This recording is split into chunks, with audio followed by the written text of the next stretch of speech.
Salve galera, 11ª edição do Chuta Pro Gol, meu filho. A gente vai ter aqui uma edição especial falando da Copa América 2024, além também da própria Euro, no mesmo vídeo. Então aqui eu vou deixar separado por capítulo, e se vocês podem pular e já vão direto para a parte que interessa, beleza?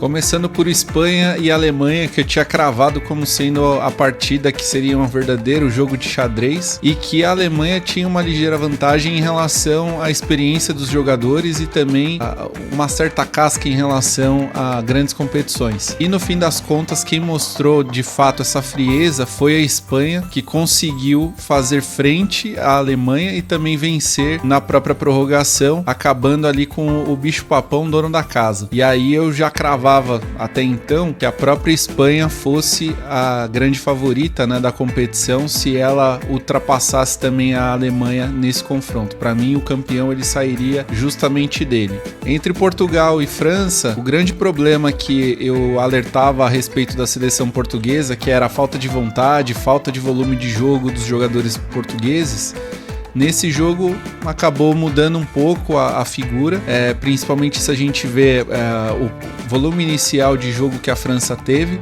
com controle de bola, atacando um pouco mais do que a seleção portuguesa. Só que ali da segunda metade do primeiro tempo em diante, a seleção portuguesa começou a atacar muito mais. Nuno Mendes e o Rafael Leão começaram a fazer muito mais jogadas ali pelo lado esquerdo, que era o característico, sem bater a cabeça, né, como acontecia nas outras partidas. Só que no fim das contas, o que vale é a bola na rede. E essa bola não entrou nem no tempo normal, nem na prorrogação, e o fator ali iluminado do Diogo Costa acabou ficando só no jogo contra a Eslovênia. É uma eliminação que ela lida ali com uma geração que tem seus problemas e que eu já vinha alertando a respeito disso, né? Vocês que acompanham há pouco tempo o canal, vocês já devem ter percebido que eu não passo pano nenhum para essa geração, por mais que rasguem elogios para todos eles, só que futebol de clubes é uma coisa e futebol de seleções é um universo completamente à parte. Na conta do Roberto Martínez, essa eliminação entra para mais uma geração jogada no lixo, assim como foi a geração belga. Na minha opinião, eu não escolheria ele como técnico de forma alguma. O grande ponto ali de virada foram justamente as duas negativas que o José Mourinho acabou dando para a Federação Portuguesa. Uma foi enquanto ele era técnico do Real Madrid, e a última recente, que foi justamente após a dispensa do Fernando Santos, em que ele preferiu ficar na Roma da Itália do que aceitar a seleção portuguesa. Para mim foi um erro mútuo, que foi justamente o erro dele, de não ter aceitado, e o outro que foi a da seleção portuguesa, que poderia ter arriscado até em outros nomes portugueses que tem destaque no mundo afora. Então foi uma eliminação que ela teve requintes de crueldade, se a gente for ver, né, todo o drama que acontece e desgaste que acontece, né, ao longo da partida em tempo normal, da própria prorrogação e na disputa de pênaltis. Mas por outro lado, a gente sabe que ingredientes como a falta de raça e também displicência de certos jogadores que acreditam que só o talento resolve, quando eles bem entendem, na hora que precisa, não vamos ver. Se a gente não tem seriedade, a coisa não acontece. A maior prova disso é justamente a mesma Espanha que eu acabei de falar, que levou a sério a última edição da Nations League, que a seleção portuguesa teve a proeza de perder uma classificação que era garantida num jogo em casa, em que bastava um empate que se classificaria na primeira fase, e conseguiu perder nos acréscimos com o gol do Morata. E até então, naquela altura, a Espanha ela era tida como uma seleção que vinha passando por reformulação, transição de gerações. A seleção portuguesa, na teoria, era muito mais madura e tinha ali talentos individuais que poderiam dar conta do recado. A França, ela continuou devendo em relação a isso. Esse lado da chave até então, desde o princípio, eu acreditava que o finalista que saísse desse lado da chave, na minha opinião, vai ser o campeão, isso é indiscutível. Dentro da combinação da chave que houve depois, que foi Espanha e França, a Espanha não me surpreendeu em relação a isso, porque a França, ela dentro da competição inteira fez atuações pífias, fez poucos gols, fizeram muito menos daquilo que se espera de uma geração vitoriosa. né, que vem aí se destacando nas competições, tanto europeias quanto a própria Copa do Mundo. E a Espanha, ela na verdade ela tá ganhando essa casca que essa geração precisa, até de maneira precoce, no melhor momento possível, justamente se a gente colocar na conta da próxima Copa do Mundo, em que essa geração já vai ter casca o suficiente para brigar de igual com qualquer outra seleção. Eles não devem nada a ninguém. E não à toa a Espanha conseguiu ter uma vitória convincente contra a França na semifinal, assim como para mim é o grande favorito ao título. Em relação à Holanda e Turquia, foi uma partida em que a Holanda ela não precisaria ter sofrido tanto, até por aquilo que eu tinha dito a respeito da fragilidade da zaga da Turquia, que ela prevalece, né? E aí, a partir do momento em que a Holanda começou a impor mais o jogo dela, aí não teve jeito. 2-1 ali apertado, mas que acabou levando a Holanda até a Inglaterra, que por sua vez se complicou mais uma vez contra a Suíça. 1-1, venceu nos pênaltis, mais uma seleção que decepcionou muito, assim como eu venho batendo na tecla, não só como Portugal, a própria França e a Inglaterra eu coloco nesse bolo, pelo conjunto e quantidade de jogadores, né? E aí nessa a Suíça foi incompetente, a Inglaterra acabou conseguindo essa classificação. Em relação às semifinais, como eu tinha falado, né, até no bloco anterior, em relação à Espanha, ela foi convincente, conseguiu garantir a classificação para cima da França de uma maneira até que me surpreendeu, porque a meu ver, a partir do momento em que a França abriu o placar, o jogo poderia ter sido um pouco mais parado ou travado, só que a Espanha conseguiu ir para cima e se impôs de uma maneira assim absurda, e eu não vou nem falar da pintura que foi o gol do Yamal. Esse cara, ele é fora da curva, eu não tenho sombra de dúvida que ele vai figurar no futebol de clubes, principalmente, e na própria seleção. Ele vai fazer muito além daquilo que eu falo em relação a valores individuais que a seleção portuguesa deixa muito a dever, e também a própria Inglaterra, que é outra que, tirando o Bellingham, todos os outros jogadores, eles devem muito dentro do cenário da seleção inglesa. Sobre Holanda e Inglaterra, o mesmo apagão que a Inglaterra vinha sofrendo nas últimas partidas, ele não foi diferente a princípio, se a gente analisar o início do jogo. Se a gente vê no lance do primeiro gol do Xavi, por exemplo, uma bobeada da defesa da Inglaterra na saída de bola, em que eles conseguiram recuperar, e também o chute foi de grande felicidade, né, do Xavi, que ele acabou escorregando, e o Pickford ele acabou não alcançando também. Da mesma forma, se a gente avalia o volume de jogo que a Holanda teve ao longo dessa partida, dentro dessas brechas do campo de defesa, fez com que a Inglaterra conseguisse aproveitar. Primeiro teve um empate com o pênalti, e depois no apagar das luzes, a Inglaterra acabou fazendo o gol com o Watkinson e fechando a contagem para o 2-1, mas não coloca a Inglaterra num patamar de favoritismo frente à Espanha. Para essa final, o que eu espero? Favoritismo amplo da Espanha em todos os aspectos: elenco, time, encaixe desse time, história, títulos, todos os títulos da Espanha em geral, porque se a gente colocar o único título que a Inglaterra tem, ele é muito questionável, né? Então, na verdade, todos os prognósticos colocam a Espanha apta a conseguir o tetracampeonato, mais do que justo, se a gente for ver que foi a equipe que não teve preguiça, não escolheu quais os jogos ela ia jogar, que quando tomou seus sustos ela se impôs. E eu acho mais curioso de tudo isso, que apesar de toda aquela aura que colocam mágica em cima do tic-tac, que eu nunca fui fã, eu sempre fui a favor do futebol objetivo, porque o drible sem objetividade e o passe sem objetividade, seleção brasileira que eu digo, eles não servem de absolutamente nada. Se eu venço o percentual de posse de bola e o meu adversário com 2 ataques ele faz um gol, acabou a partida. O que vale é bola na rede, como eu sempre falo em todos os vídeos. Então, para mim, a Espanha ela venceu e convenceu todas as partidas que ela teve e pra mim ela é a grande favorita, disparado. E sobre a Copa América, o que eu tenho pra falar pra vocês é que algumas decepções ou jogos que a gente esperava até um pouco mais, se tratando de jogos eliminatórios, deixaram mais uma vez a desejar. Se a gente leva em conta o jogo da Argentina com o Equador, que até então,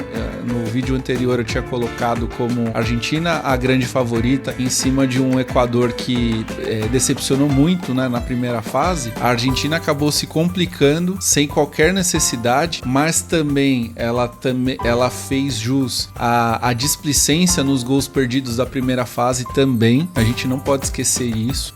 Um time que sempre se portou de uma maneira que ia vencer a hora que bem entendesse. E aí o Dibu Martínez acabou salvando a pele do Messi, que mais uma vez perdeu um pênalti, e aí a Argentina conseguiu garantir a classificação. Para mim é a grande favorita disparada ao título, até porque os adversários eles não... assim, a discrepância em relação a conjunto, né, modelo de jogo, elenco, em relação à Argentina, do que era para o Uruguai, o próprio Brasil e até mesmo a Colômbia, que para mim foi a surpresa mais positiva, né, da competição. A Argentina, ela, por ser mais encaixada, ela tem um leque maior para conseguir encerrar e resolver essas partidas. Só que também tem um fator, né, do querer, né, e querer e fazer. Esse é o grande ponto aí que eu coloco em xeque a Argentina nesse ciclo, não só pós-Copa do Mundo, mas também o que ela quer daqui pra frente, né? Como eu tinha falado nos vídeos anteriores, em relação até escolher adversários mais fracos, aproveitar, né, a felicidade e as bodas, né, do título da Copa do Mundo com a torcida.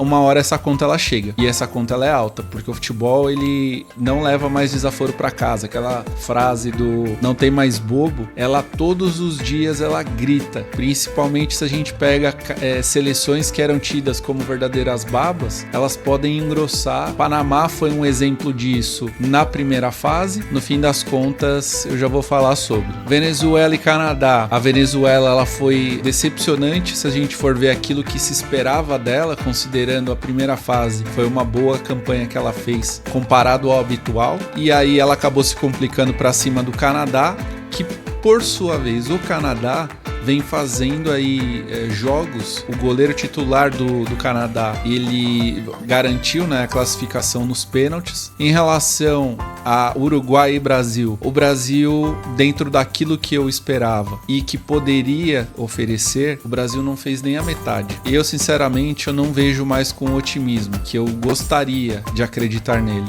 Infelizmente, a prática já me mostrou completamente o contrário. E eu não falo nem só pela questão do desfalque do Vini Júnior, né, por suspensão, que ele teve, né, da última partida, mas principalmente a ineficiência, né, do meio-campo e ataque da seleção brasileira, né? O tocar de lado, por mais que a gente saiba, né, que o Uruguai iria marcar pesado, os jogadores uruguaios não aliviam. Se qualquer seleção do mundo, independente do porte, tentar vencê-los, vai ter que suar sangue, porque eles historicamente, isso é uma questão cultural e não é uma questão que começou de 20 anos pra cá, ou que começou com o Luis Soares pegando a mão na bola na Copa de 2010. Eu tô falando de algo que, essa coisa que eu falo da raça, dos jogadores, da entrega, da vontade, isso é cultural. O jogador uruguaio morre atirando. Só que no Brasil a gente já vê ali que no elenco nós temos jogadores que não estão na mesma vibe. Então aí não adianta nem eu ficar aqui falando muito tempo a respeito, porque o problema que envolve a seleção brasileira, ele vai muito além do campo. Ele começa administrativamente, ele passa pela comissão técnica também. Não dá pra gente eximir a comissão técnica disso.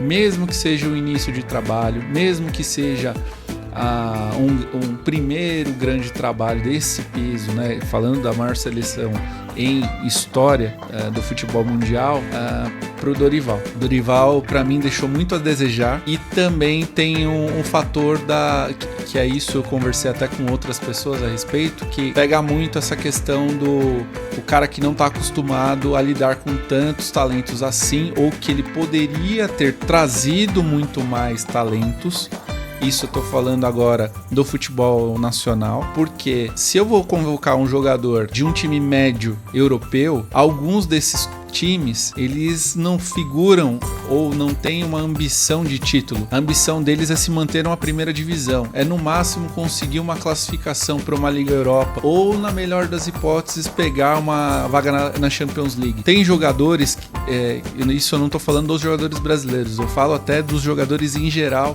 desses clubes de meio de tabela na Europa. Quando é dado o planejamento pela alta administração do clube e passa pela comissão técnica, os caras eles sequer ligam se eles estão perdendo ou se eles vão ganhar, enfim. Eles não têm ambição, porque se a gente se garantir na primeira divisão tá tudo certo. O jogador ele precisa de intensidade, também ele precisa de competitividade, e a partir do momento em que os jogadores não estão nesse mesmo nível, em que uma seleção brasileira, teoricamente, a história prova isso, deveria estar com a barra lá em cima, não é o que vem acontecendo, né? Então vira muito uma questão de comodismo e também de indiferença, se vai dar certo, se não vai, porque o cara não mora aqui, porque ele não conhece ninguém. A questão em si não é só identificação com a seleção. Esse mesmo problema eu vejo que já aconteceu com a própria Argentina enquanto eles estavam na fila, e isso acontece com a seleção portuguesa, que eu tanto critico, que eu falo aqui nos vídeos, e a grande prova da eliminação na Euro, que é perder o pênalti, beleza, fizemos o nosso melhor. Tá, mas e daí? Do outro lado, numa outra situação, do mesmo lado da chave, tem uma Espanha que tem garotos de 16 anos, que eles jogam com sangue no olho. Eu não tenho outro termo pra falar sobre. E aí nessa, a gente vê a diferença. Da mesma forma que o Brasil, eu não vou comparar ninguém a esse personagem, mas o Brasil teve alguém com 17 anos que quis vencer uma Copa do Mundo em 58. Ele não venceu sozinho. Ele tinha um elenco de jogadores experientes, mas ele quis. Ele fez. Então, da mesma forma, essa desculpa e essa questão de que o jogador ele é muito precoce para assumir uma responsabilidade, eu concordo em relação a assumir uma bucha, jogar ele numa fogueira. É importante ter uma mescla, uma espinha dorsal no elenco para a gente ter jogadores participando, né, mais novos, e terem jogadores experientes para darem bons exemplos, coisa que também na seleção brasileira isso não vem acontecendo há muito tempo. Não tô falando aqui que alguém precisa ser santo, mas eu digo em relação a bons exemplos, jogadores inspiradores. Não é isso que aconteceu para essa geração. E agora eles têm uma pressão muito maior em cima deles e de problemas que aconteceram que não foram nem a culpa deles em si. Se a gente for ver até depois da Copa de 2010, a gente consegue entender muita coisa. Da Copa de 2010, que para mim foi o último ciclo que a seleção brasileira de fato disputou um título para a Copa do Mundo, e aí eu explico o porquê. Não vejo o ciclo do Tite como o pior de todos, como muita gente tentou pintar, só que no caso do ciclo do Tite eu coloco como um ciclo que faltou mais ambição. O Brasil precisava ser mais ousado. E agora, para depois de um 2023 perdido, a gente precisa correr muito mais atrás do prejuízo. O próprio Dorival, para ele conseguir se firmar na seleção e de fato colocar um modelo de jogo, ou então vai ter que pensar em relação a alguma mudança do que querem para a seleção brasileira, porque essa crise que eu falo administrativa e que reflete na própria comissão técnica, não adianta a gente trazer não adianta a gente trazer técnicos de patamar global, que eles não vão resolver esse problema. Em relação a Colômbia e Panamá, foi um jogo sem sustos para a Colômbia no caso, mas que foi decepcionante em relação ao Panamá, que sequer competiu. Então a gente nem precisa gastar muito tempo e saliva em relação a isso. O Panamá não fez nem metade daquilo que fez